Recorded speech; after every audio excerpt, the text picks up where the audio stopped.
What's up, folks? Josh Charnell here, talking about follow-up emails to your initial cold email.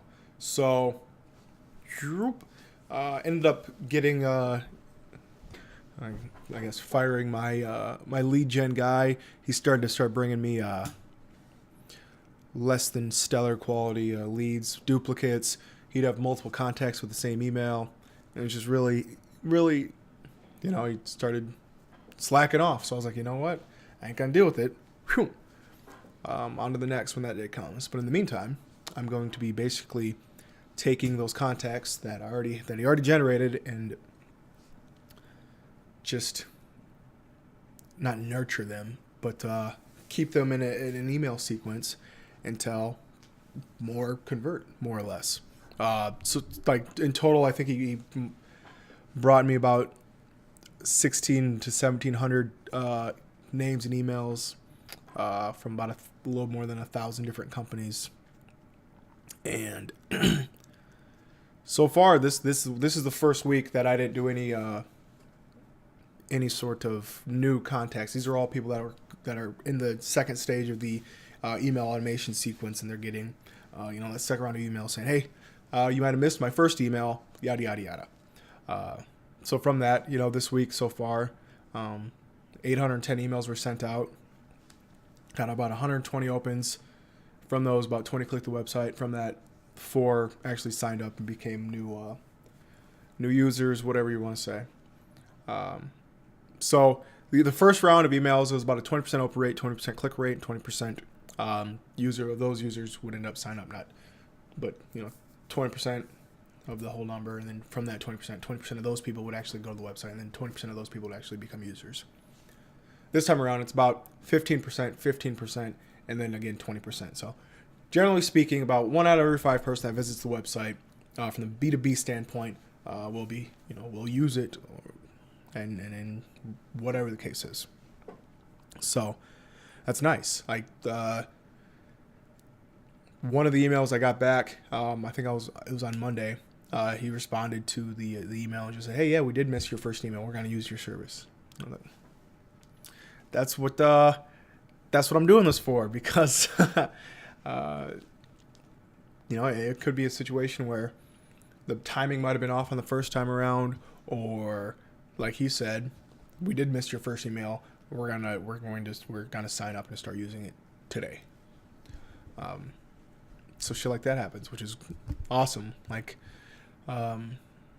you're sending out emails that are actually targeted and not just like sending it to anybody with a pulse, generally you get either positive or neutral responses. I got a few that were, hey, we already have like a plan set for the year. We don't need your service at all.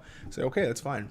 I'm going to take those people and remove them or just put a note in my CRM saying they're set for the year, or contact them in October or whenever. Or if they say, hey, we'll hit us, reach back out to us in 3 months. Say, okay, note, take them out of the sequence and let that ride. So, yeah, and it's just more touch. You're never, not never, but odds are if you're trying to reach out, especially using cold email, which is pretty impersonal as far as like the hierarchy of the warmth of these prospects, so to speak. This is cold email is probably about the bottom of the barrel as far as warmth goes. This is 0 degrees Kelvin. I think that's correct. I don't know. I haven't been in science class in forever. This is negative 40 degrees Fahrenheit or Celsius, because they're the same. This is outside right now because it feels like negative 50 because of this dang blizzard in the Midwest here. Cold emails all the way down at the bottom. Like a step above that is like cold calling. A step above that would somebody that actually like reaches out to you and says, hey, I'm interested, or whatever the case is, or you actually are aware that they would use it. So cold email is certainly like, I might have to. There'll be people. They'll be in the sequence for months before they finally go, yeah, you know what, we do like that. We're gonna take a gander. So, you really have to, you know, kind of take away the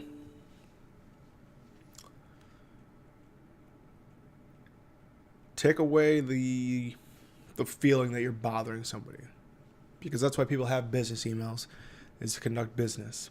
You know, if you're messaging people on their at Yahoo or at Gmail, they'll report you for spam. And unfortunately, I actually do have 2 spam complaints, courtesy of my boy bring me prospects, because they did just give me some at AOLs and at Yahoos, and me being I maybe not doing my due diligence, saying let's take a peek. You know, towards the end, those last few days with the guy, I was going in and looking like, okay, you know, this is the same exact email, yada yada, at this firm, going to this person, this person, this person. I'm not going to email the same email 3 times with 3 different names. Like, what are you doing, my guy? So I have to go in and actually change it and fix it myself. And I was like, you know what? This isn't a big. It's not a position or something that where he had a very specific skill set. He was easily replaced, so it's going to be replaced, or he's going to be replaced. But I think all of February, I'm not going to find many new leads. Or new prospects. I'm just going to sit there and have this run its course through these.